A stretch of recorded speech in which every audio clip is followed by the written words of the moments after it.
Story Beth Gellert. Prince Llewellyn had a favourite greyhound named Gellert that had been given to him by his father-in-law, King John. He was as gentle as a lamb at home but a lion in the chase. One day Llewellyn went to the chase and blew his horn in front of his castle. All his other dogs came to the call but Gellert never answered it. So he blew a louder blast on his horn and called Gellert by name, but still the greyhound did not come. At last Prince Llewellyn could wait no longer and went off to the hunt without Gellert.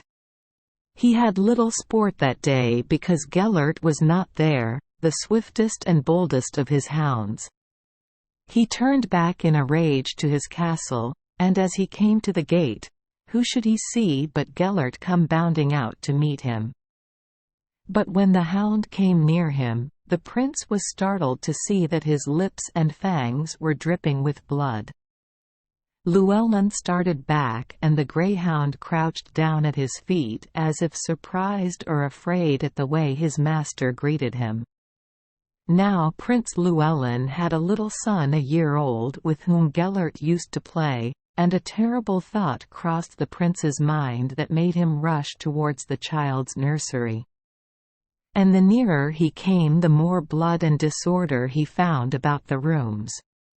He rushed into it and found the child's cradle overturned and daubed with blood. Prince Llewellyn grew more and more terrified, and sought for his little son everywhere.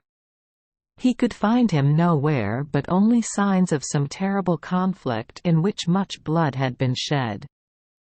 At last he felt sure the dog had destroyed his child, and shouting to Gellert, "Monster, thou hast devoured my child," he drew out his sword and plunged it in the greyhound's side, who fell with a deep yell and still gazing in his master's eyes. As Gellert raised his dying yell, a little child's cry answered it from beneath the cradle, and there Llewellyn found his child unharmed and just awakened from sleep. But just beside him lay the body of a great gaunt wolf all torn to pieces and covered with blood. Too late, Llewellyn learned what had happened while he was away.